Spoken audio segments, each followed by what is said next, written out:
Chelsea Football Club are at another crossroads. Just 12 months ago, under Enzo Maresca, the Blues won the Club World Cup, the Europa Conference League, and looked to be in a generally positive direction, many thinking that they would go on to challenge for the Premier League title the next season. However, just 12 months later, Enzo Maresca has since joined Man City after being sacked from Chelsea. Chelsea also have appointed Liam Ross Sr. to the club, only to sack him a month or so later, and then ended the season with under-21s manager Callum McFarlane, before then finishing 10th in the Premier League. With no European football next season, the Blues have went in for Xabi Alonso. The former Bayer Leverkusen and Real Madrid man comes in off a tough spell at Real Madrid. I think it's fair to say after his time there, he wasn't an issue. After Arbeloa went in as well and struggled, since now joining Fulham himself, we can see that there was trouble there at the club in Real Madrid. That wasn't just based on the manager. But in this video, we're going to look at how Chelsea will be set up under Xabi Alonso next season. We will analyse the system that Xabi Alonso is most likely to implement at Chelsea. We will identify the positions that Chelsea will need to strengthen in to play that system, suggesting the key players that he already has in the squad who will be able to step up, and finally reveal the starting 11 that could, under Xabi Alonso, compete for a Premier League title next season. Coming in on a 4-year deal though, what does Xabi Alonso offer Chelsea? Well, straight away we know from Xabi Alonso's time in Germany with Bayer Leverkusen that his side were one of the most tactically intelligent teams in Europe. In his time in Germany with Bayer Leverkusen, we need to remember that he won an invincible season, dethroning Bayern Munich, winning a domestic double, totally unbeaten, as well as reaching a Europa League final unbeaten to that point, only losing to Atalanta in the final. Well then, tactically, what does he look to do with his teams? They look to dominate possession without becoming overly predictable, as well as without the ball they look to be really aggressive in the press without losing their defensive structure. But perhaps the most interesting thing about Xabi Alonso coming into Chelsea is his ability to develop young players into elite world-class talent. During his time at Bayer Leverkusen, we saw the development of players like Florian Wirtz, Jeremy Frimpong and Alejandro Grimaldo, and we know that Chelsea already have so much young talent at the club. They're one of the youngest and most talented teams in the Premier League. Players like Cole Palmer, Esteval, Caicedo, Enzo Fernandez, Reece James. You can keep listing players at Chelsea. There's so many that we'll talk about in this video. But it's been clear that in recent times at Chelsea, the issue hasn't been talented players. It's been the overall management of the club from the ownership. And that challenge has saw these young, talented players struggle to be developed into a team capable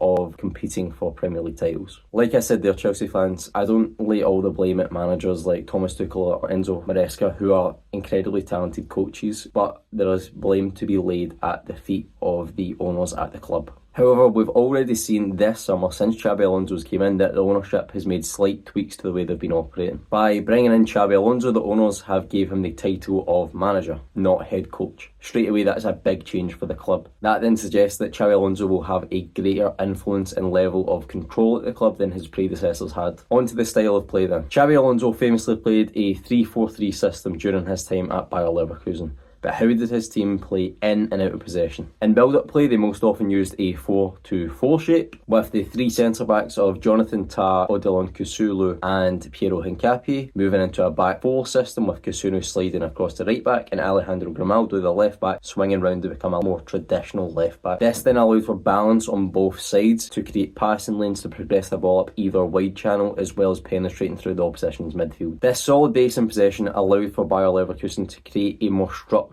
system to deal with the opposition press and bypass it. We'll speak a little bit more on why they moved to a back four, with Kusunu sliding out to right back in a moment. But in front of that back four, they had a midfield two, most commonly of Xhaka and Palacios as a double pivot. Xhaka was the progressive passer in this system. During Bayer Leverkusen's title winning season, he ranked 13th in the division for key passes and was their chief ball progressor. Alejandro Grimaldo's role from that left wing back sliding back into left back, creating that back four, was really interesting because he was a key player within this Bayer Leverkusen system. During that same season that we're speaking about, he ranked 5th in the division for key passes. During the build phase, he would be in a more traditional left back role, but as we progress further up the field, he will become a more attacking, free-roaming left wing back in this structure. And then the key reason for why Odilon Kusunu would swing out to right back, creating that back four, would be to allow the right wing back in Jeremy Frimpong to jump a line straight onto that right wing position on the opposition's last line. The intention being to create a front four on the opposition's back line, with Frimpong, the centre forward, forward and the two attacking midfielders pinning the opposition's back four in. The two number 10s of Bayer Leverkusen were most often Florian Wirtz, now at Liverpool, and Jonas Hoffmann. The two players had slightly different roles in the system, with Florian Wirtz having a more free role, whereas Hoffmann was more disciplined in his approach, being more of a facilitator to allow for players like Wirtz and Frimpong to thrive. But in the build, Wirtz would be on the left-hand side in a more advanced left attacking midfield position, able to drift wide, whereas Jonas Hoffmann would invert into more of a front two alongside the striker, allowing Jeremy Frimpong to have a lot of room on the right-hand side to step up onto the last line and play as more of a natural right winger. Finally, the striker during that season, it was most often Victor Boniface, but often Patrick Schick was used in that position as well in two slightly different roles. However, in the build phase, neither striker would look to get particularly involved. Both of them will look to stay on the opposition's last line, stretching the opposition's defensive line and midfield line, looking to create space between the units for Wirtz and Hoffmann to drop in and receive. But the intention of this system in the build phase is to stretch the opposition's lines, looking to make the opposition as wide as possible to look to create passing gaps in between units to progress the ball through. However, a big thing that Chelsea fans will need to get used to under Xabi Alonso is a more patient style of play. They will not be a very vertical system. It'll be patient to create gaps slowly, often being side to side, to stretch the opposition's lines, to create gaps to go and progress through. During Bayer Leverkusen's title season, they averaged 59.2% possession, meaning that it'll be a more of a dominant possession style play, similar to Enzo Maresca or Pep Guardiola. In the final third, they would often look to move more to a 3-2-5 shape, with Alejandro Grimaldo then progressing more onto the front line. That would then have your back three being your base and allowing the midfield two to sit in front to look to recycle any loose balls, and then looking to have your five of your front three plus your two wing backs on the opposition's last line, again with that idea of looking to stretch the opposition's width. Having five on the last line as well then allows your two number 10s to drop off into the midfield zone, as well as then exploiting those gaps between the opposition's defensive line and midfield units. Again, the striker's role wasn't to get involved in this phase, but to be a box threat. They would often have that midfield two as a double pivot in front of the back three, like I said, allowing Bayer Leverkusen to have the ball switching from one side of the pitch to the other,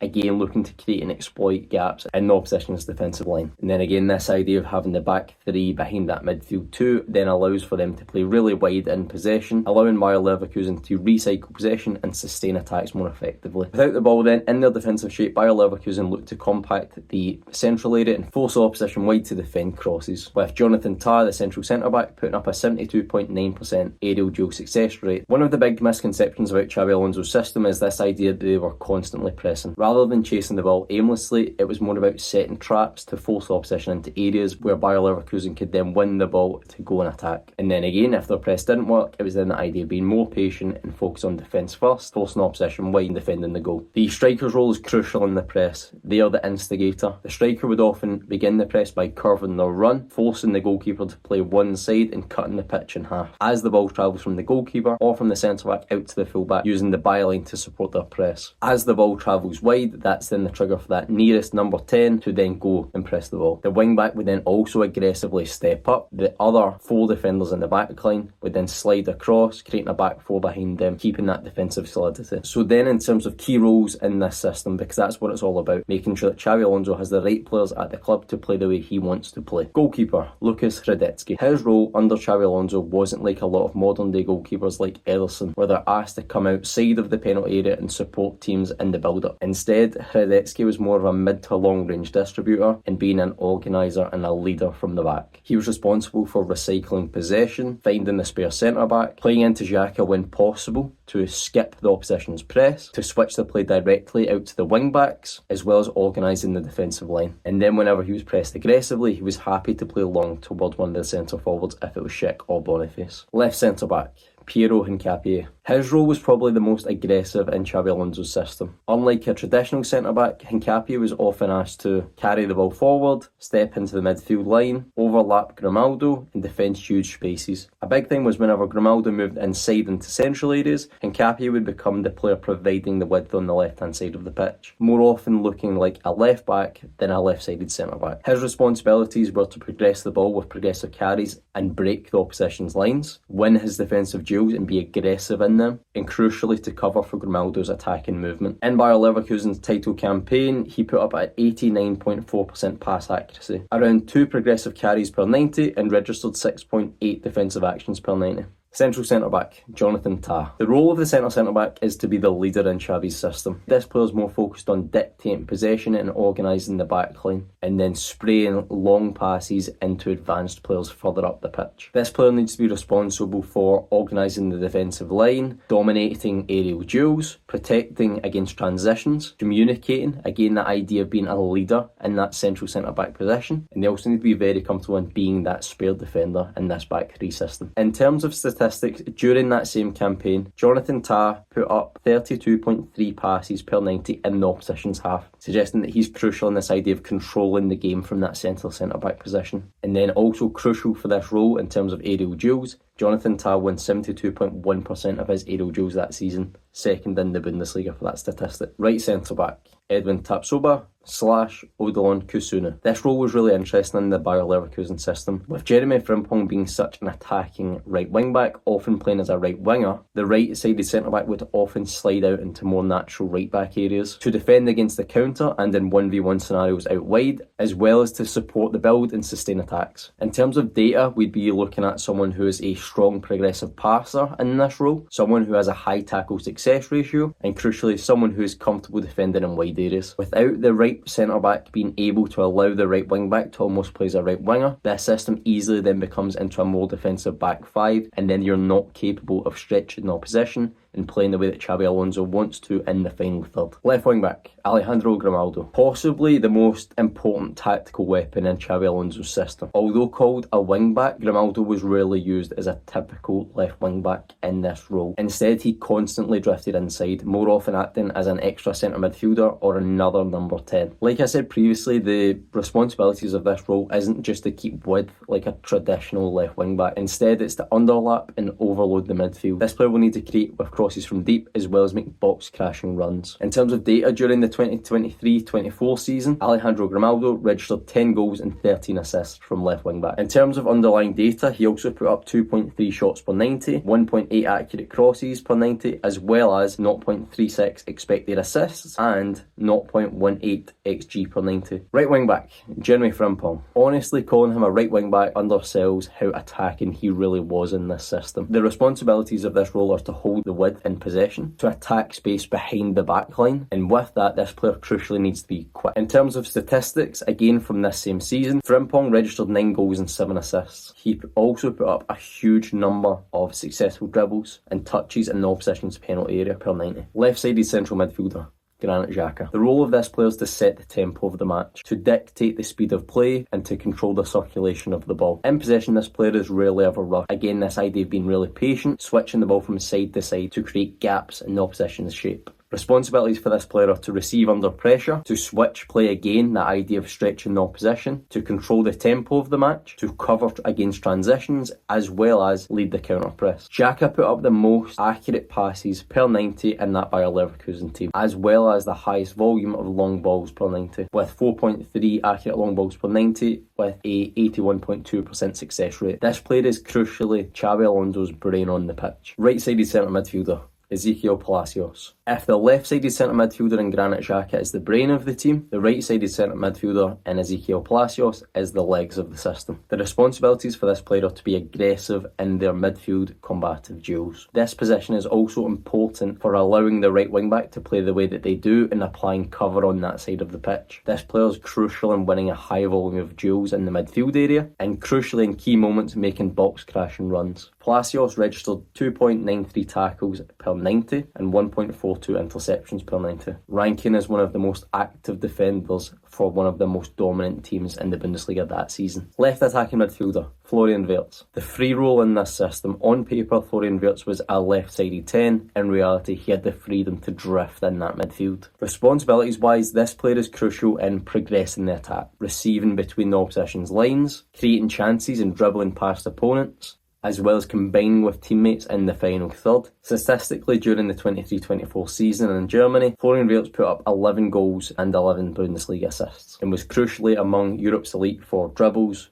shots, final third passes, key passes, expected goals and expected assists. Right attacking midfielder, Jonas Hoffmann. Unlike Wirtz, like I said earlier, Hoffman's role was to be much more disciplined. He was responsible for occupying that right inside channel and allowing Jeremy Frimpong to stretch the opposition in a more natural right wing position. He would also make late runs into the box, as well as being crucial in the press, a really intelligent player. And just on that idea of rotating and being intelligent, it was really about providing balance to the system. In terms of statistics, we're looking for someone who can put up a high volume of chance creation as well as pressures in the final third. Centre forward, Patrick Schick or Victor Boniface. Alonso used one of these two strikers, however they were both slightly different in profile. Boniface was more of a complete forward. He was responsible for hold-up play, allowing passes to be fed into his feet, holding off the defender and allowing midfield players to come up, support and combine. And then linking back to what I said earlier, he was crucial in leading the press. As well as leading the press, he was crucial in being a box threat, being a real physical presence and a focal point, as well as running the channels. He registered 14 goals and 8 assists that season in just 23 appearances, as well as the second highest volume of shots in the league per 90. He also regained possession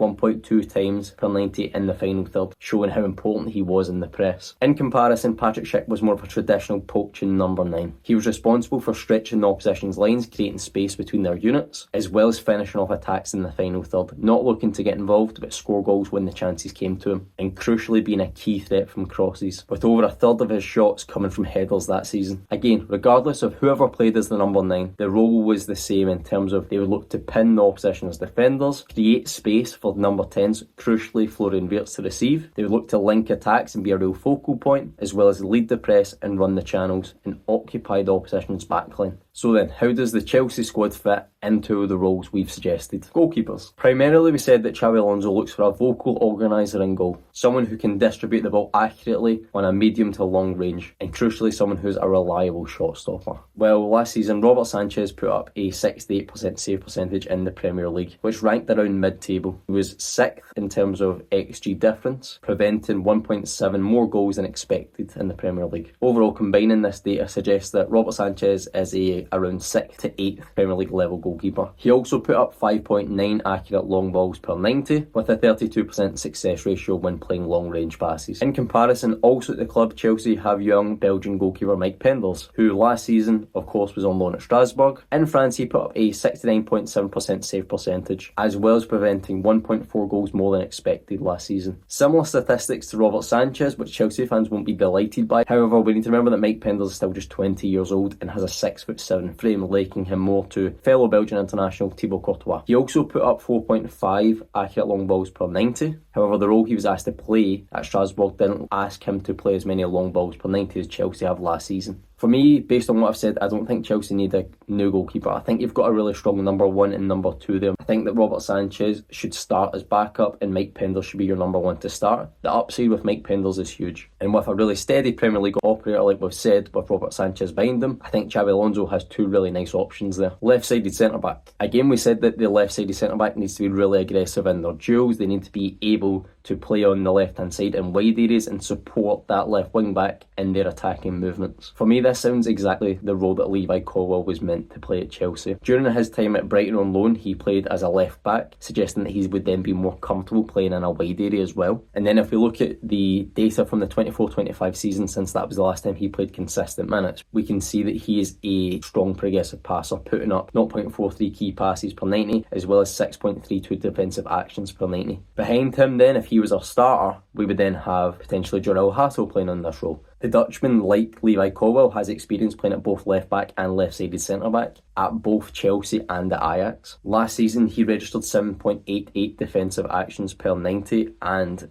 0.62 key passes per 90, which is a really strong start to his Premier League career. Still at just 20 years old, the former Ajax captain still has a lot of development, but Xabi Alonso's the man, like we said, who can get more out of these players. And in that left-sided centre-back position, I'm happy with them being your number 1 and number 2 next season. Central centre-back. Again, the Jonathan Tah role, we are looking for someone who can lead from the back line, but crucially someone who wins a high number of aerial duels, as well as playing long, direct passes. Looking at the centre-backs that Chelsea have already got, last season Wesley Fofana won 67% of his aerial duels in the Premier League, ranking him 11th in the Premier League last season, above the likes of Mark Guéhi, Ruben Diaz and Gabriel. This suggests that he could be capable of playing that role. However, for me, I'm not 100% convinced at this minute in time. His injury history as well suggests that a new signing could come in and be the starter, with Wesley Fofana being the backup behind him. Maxence Lacroix has been linked to the club, and for me that would be a great fit. In the Premier League last season, he won 61.3% of his aerial duels and has experience playing in the middle of a back three in his time at Crystal Palace. The French international also has an elite turn of pace, allowing Xabi Alonso's system to play that advanced high line even in the Premier League. For the rumoured fee, it seems like it's going to be about £70 million,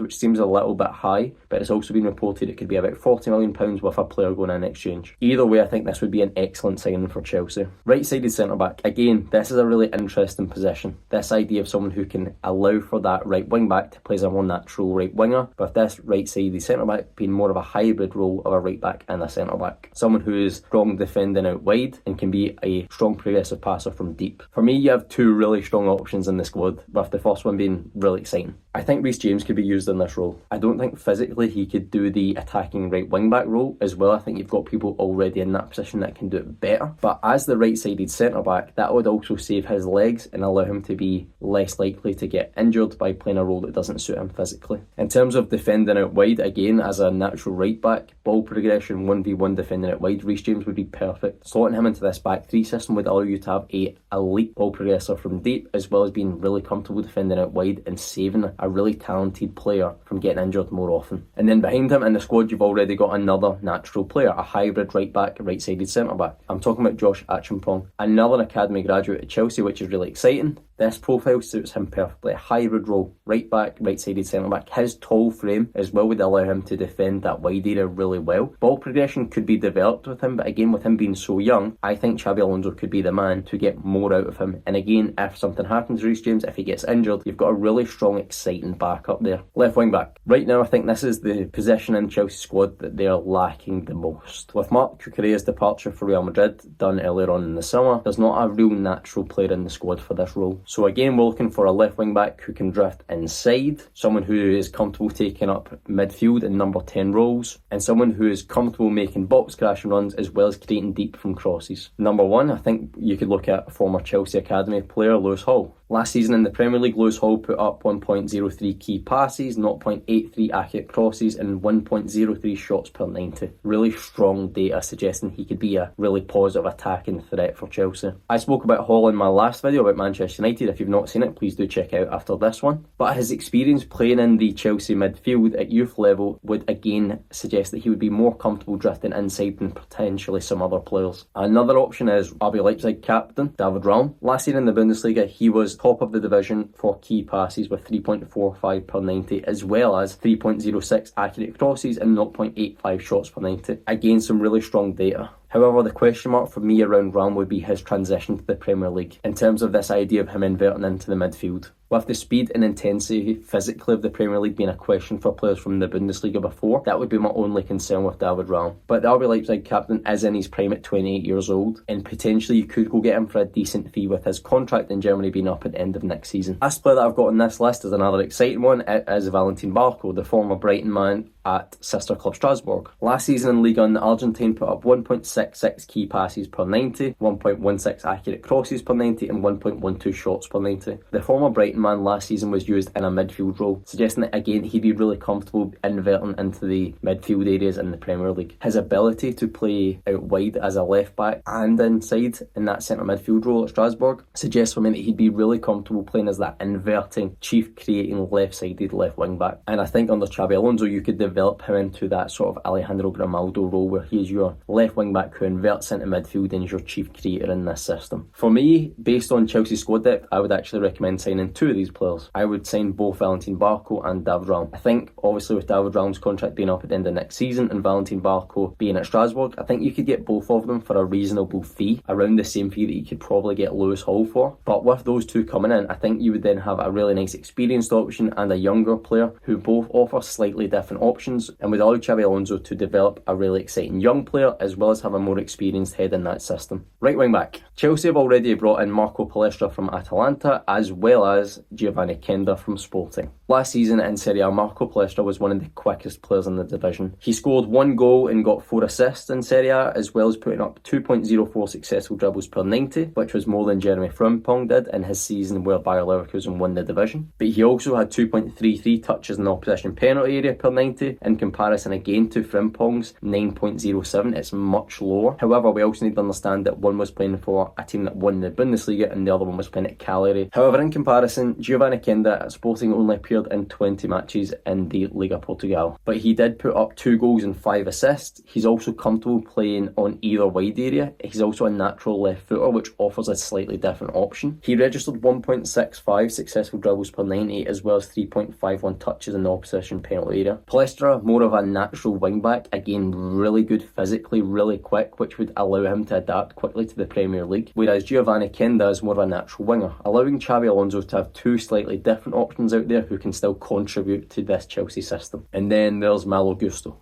Last season, he registered 2 goals and 3 assists in the Premier League, as well as putting up 0.52 successful dribbles per 90 and 1.91 touches in the opposition penalty areas per 90. Again, making him a really strong option in the squad. I think Chelsea could keep all 3 next season. Allow Xabi Alonso to work with all 3 of them, and then let him pick the 2 that he wants to work with moving forward, and then move on the other one next summer for a decent fee. Left-sided central midfielder. The Xhaka role in Xabi Alonso's system, which we spoke about earlier, crucially the brain. Someone who's going to be composed under pressure, who can switch play from side to side and control the tempo of a match. Last season in the Premier League, Enzo Fernandez ranked 11th for midfielders for long balls per 90 with a 60% success ratio, and 8th in the division for accurate passes per 90. The Argentine midfielder has strengths outside of this, of course. He's an excellent box crasher, can come up with some really clutch goals, but I think Xabi Alonso could look to develop him into this more deep-lying playmaker role, which would suit his long-term development. The club has also been linked with Granit Xhaka. That transfer also seems like it's on the rocks a little bit anyway, but either way, with slightly more limited minutes in the squad without having European football next season, I think Chelsea actually have another option in the squad which could potentially be more interesting than going and signing Granit Xhaka. The club already have Romeo Lavia in the squad. I understand that he really struggles to stay fit, but in terms of technical talent and ability, he's a really strong option. He's still just 22 years old, but if Xabi Alonso can develop him and if he stays fit, I think he could be a really strong ball controlling, tempo setting midfielder in this Chelsea system. And then for me, you've got a really strong number 1 and 2 of Enzo in front and Romeo Lavia behind him. The right-sided centre midfielder, again, this plays more about having legs in the midfield, someone who's aggressive in the duel, someone who's comfortable allowing for other players to attack more, provide cover, as well as being a really aggressive presser.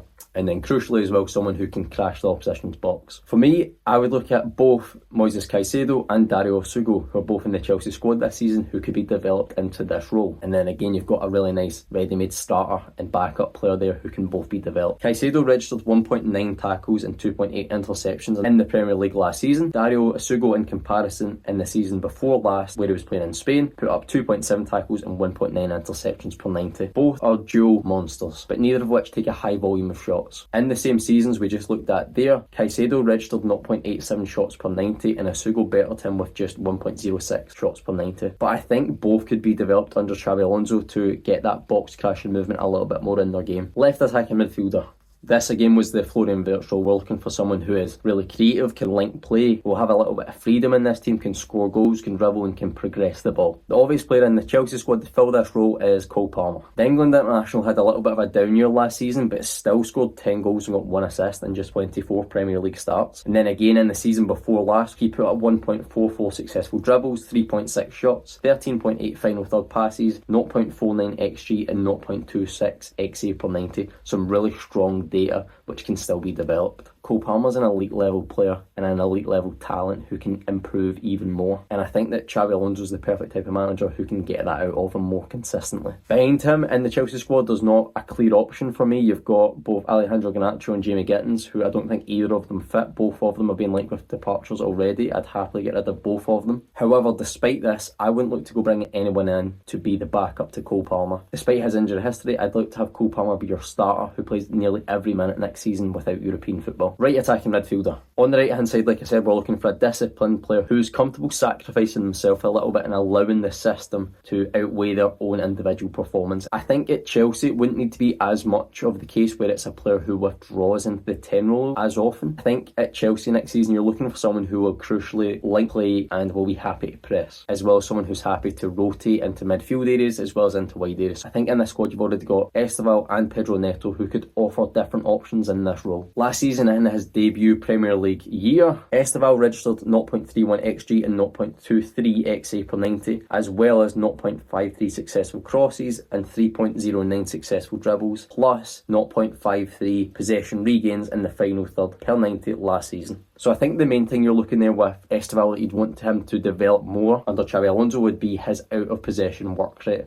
but I think that would overall grow with the Spaniard coming into Chelsea. And then for Pedro Neto as well, the Portuguese international last season put up 0.16 XG, 0.23 XA, 1.29 successful crosses, 1.6 successful dribbles, and 0.44 possession regains in the final third. Again, similar to Esteval in terms of Xabi Alonso would look to develop that out of possession work rate a little bit more, but I think Pedro Neto definitely has that player in him who will work hard for the system, for the manager, without necessarily being the star player. Striker. Like we spoke about earlier on, the striker role is primarily looking to pin the opposition's back line, create space for the number 10s to receive, link the attack and lead the press. So let's start with João Pedro. The former bright man had a strong start at Chelsea last season. He put up 15 goals and 5 assists in just 31 starts, 2.46 shots per 90, as well as 0.54 possession regains in the final third. That's an excellent starting point for Xabi Alonso to work with this player. The Brazilian obviously has excellent link play. He's comfortable playing as that almost false nine, playing off of a striker as well as playing as a striker himself now. This then allows him to be a really interesting option in this Xabi Alonso system. Another interesting player is Nicholas Jackson, coming back from his loan spell at Bayern Munich last season. I think he provides a really interesting alternate option to João Pedro in this team. Last season he scored 8 goals and registered 1 assist in 12 Bundesliga starts, but if we look at his Premier League data from the season before last, where he scored 10 goals and registered 5 assists, as well as putting up 3.06 shots and 0.8 final third regains per 90. It offers a really interesting option. He's not as much of a link player as João Pedro, but he's one who's really comfortable playing on the last line and being a real box threat. And then again, this idea of someone who is comfortable running the channels, who's going to be really aggressive in the press. I really like the idea of Nicholas Jackson being reintegrated into this Chelsea squad next season under Xabi Alonso. Lastly, Emmanuel Omega would be the third choice striker in this system, joining from Strasbourg this summer. Last season he did struggle with injuries, only putting up 4 starts in Ligue 1, however he still scored 4 goals and put up 2 assists. So instead, if we look at his data from the season before last where he started 27 matches, we can see that he scored 14 goals and registered 3 assists. He also put up 2.3 shots and 0.82 final third regains per 90. Again, the idea that this isn't a perfect profile, but it's someone who's a young talented player who has a really nice starting point for Xabi Alonso to look to work with. Unlike the other 2 strikers as well, at 6'5", Omega offers a slightly different option in the front line in terms of being a little bit more direct. I look to sell the lap, bringing a little bit of money, and then you've got 3 really strong striking options in that front line. So then, Chelsea fans, this is the starting lineup on screen that I've built for you next season under Xabi Alonso. Let me know your thoughts on the video. If you did enjoy, please do like and subscribe, and thank you very much for watching.